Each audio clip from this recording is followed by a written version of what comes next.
ইয়া আইয়ুহান নাসু তাকু রাব্বাকুমুল্লাযী খালাকাকুম মিন নাফসিন ওয়াহিদা।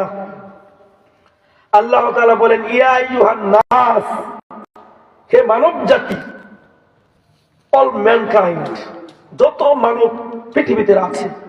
বর্তমান বিশ্বে 800 কোটি মানুষের বসবাস। কিয়ামতের আগে অসংখ্য মানুষ পৃথিবীতে আগমন করবে।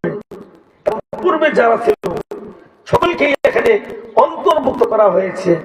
ইয়া আইয়ুহান নাস, এই কথাটি আল্লাহ তাআলা বলেন, হে মানব সকল, হে মানব জাতি, সুত্তাকু, তুমি করো, ভয় করো, রাব্বাকুমুল্লাযী খালাকাকুম মিন নাফসিন ওয়াহিদা, তোমার সেই রবকে যিনি তোমাদেরকে সৃষ্টি করেছেন একটি মাত্র আত্মা থেকে।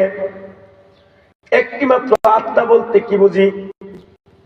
একটি মাত্র আত্মা বলতে আমরা বুঝি যে মিন নাফসিন ওয়াহিদাতুন দ্বারা এখানে তাফসীরের মধ্যে এসেছে, এখানে আল্লাহ হযরত আদম আলাইহিস সালামের কথা উল্লেখ করেছেন। আল্লাহ রাব্বুল আলামিন এই পৃথিবীর মধ্যে আমরা যারা আছি, বর্তমান এই বিশ্বে গণনা অনুযায়ী 800 কোটি মানুষের বসবাস।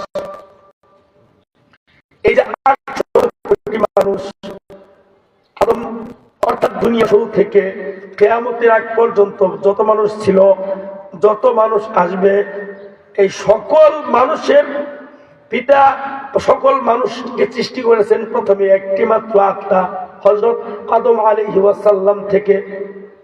আল্লাহ তাআলা এই আয়াতের মধ্যে স্মরণ করে দিয়ে বলেন, মিন নাফসিন ওয়াহিদা, একটি মাত্র আত্মা থেকেই তোমাদেরকে সৃষ্টি করেছি।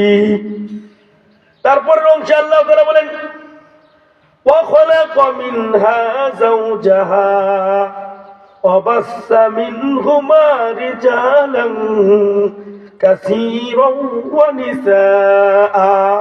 আল্লাহ তাআলা বলেন, ওয়া খালাকা মিনহা যাওজাহা, তার থেকে তার স্ত্রী হযরত হাওয়া আলাইহিস সালামকে সৃষ্টি করেছেন। আল্লাহ তাআলা